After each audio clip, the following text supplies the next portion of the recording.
profeta fala de três coisas, a qualidade tríplice do ministério de Paulo. Primeiro, que ele foi fiel à palavra, não se desviava dela. E ele teve um teste muito pesado quando ele teve que corrigir Pedro. Porque ele poderia ter se acuado diante da presença de tão ilustre personagem e não ter feito aquilo. Mas em outra carta ele disse que quando o ministro erra, tem que corrigir ele público para que os outros temam. Ele não diz isso? Sim. Que o ministro, quando erra, tem que ser corrigido em público para que os outros temam e não façam a mesma coisa. Então, ele fala isso, né? Chegando Pedro em Antioquia, ele resistiu na cara porque era repreensível. E ele disse que tem que ser irrepreensível. E no caso dele aqui, vamos dizer assim, das três coisas, a questão das mulheres, a questão do dinheiro e a questão da popularidade, Pedro estava pela questão queria ser popular, ele queria ser bem... Ele queria se dar bem com todos. Perfeito. E ele enxergou isso. Ele falou, rapaz, você tá querendo... Você não quer dar a cara a tapa, não é? Você não quer... Porque quando chegou o outro povo, né, os gentios e os judeus, aí ele parou de agir. Chegou os judeus... Exato. Ele parou de agir, né, daquela forma.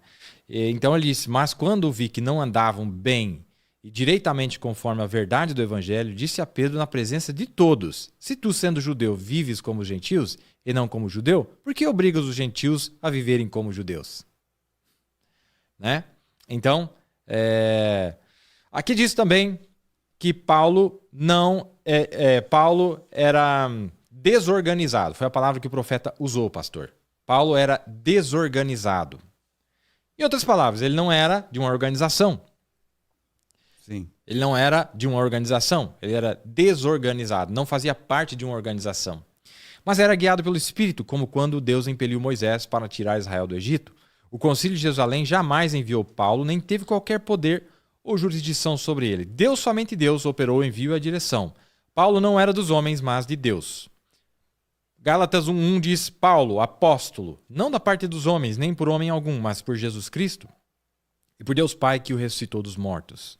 E Gálatas 2:3-5, mas nem ainda Tito, que estava comigo sendo grego, foi constrangido a circuncidar-se. E isto por causa dos falsos irmãos que se tinham entremetido e secretamente que entraram a espiar nossa liberdade que temos em Cristo Jesus, para nos porem em servidão, aos quais nem ainda por uma hora cedemos com sujeição para que a verdade do evangelho permanecesse entre vós. Em segundo lugar, seu ministério foi no poder do Espírito, demonstrando assim a palavra falada e escrita. É a segunda qualidade dele. Primeira é que ele não se desviava da palavra, a segunda que ele demonstrava o poder de Deus também, não só a palavra. E em terceiro lugar, é que ele tinha o fruto evidente de seu ministério dado por Deus. Quer dizer, ele não dizia que ele era apóstolo. Ele provava que ele era apóstolo por suas obras. E é o que ele diz aqui. 2 Coríntios 11:2, pastor. Ele diz assim, porque estou zeloso... 2 Coríntios 12:11, ele diz, fui nécio em gloriar-me. Vós me constrangestes, porque eu devia ser louvado por vós. Em outras palavras, quem tinha que estar falando isso era vocês, não eu. Reconhecimento. Reconhecer, estou vendo meu trabalho. Do ministério. Exato, não é falar. É igual a ovelha provando que é ovelha. Ó, você não está vendo que eu sou ovelha? Vocês não estão vendo que eu estou dando lá? Eu preciso falar que eu sou ovelha? Né? Visto em que nada fui inferior aos mais excelentes apóstolos, ainda que nada sou.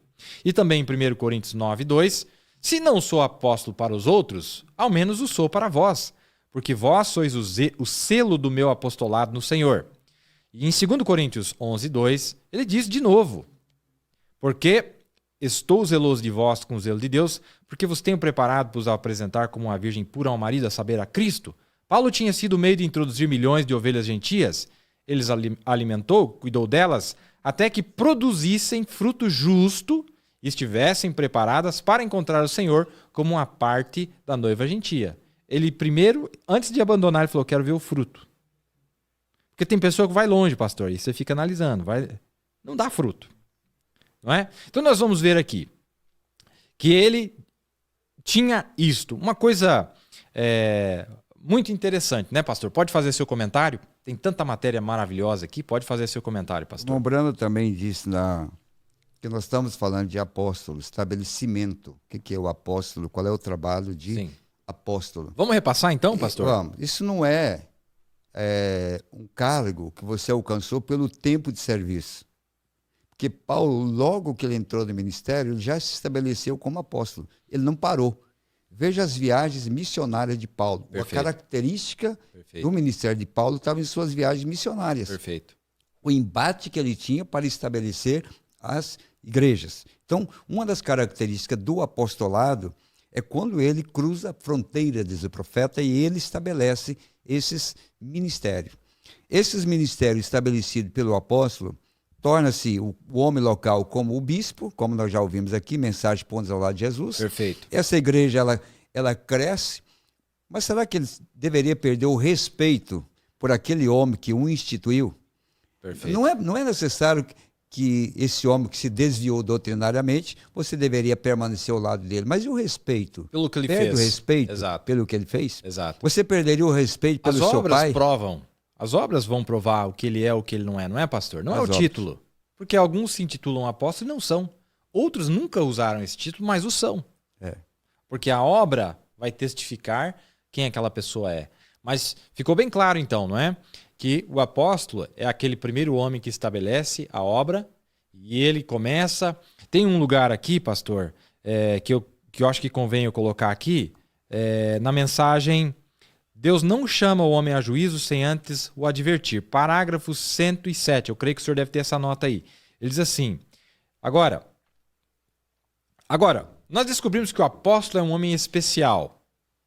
Ele é o homem que põe em ordem. Ele é o homem que põe em ordem. Ele é um homem enviado de Deus para colocar as coisas em ordem. Parágrafo 107. Então, para aí. Olha aí. Se ele é o homem escolhido para isso, seja quem for escolhido para isso, ele tem uma característica de ser um contribuinte para a igreja local, a se estabelecer como uma igreja em ordem. Sim. Ele tem a palavra para estabelecer essa Sim, igreja.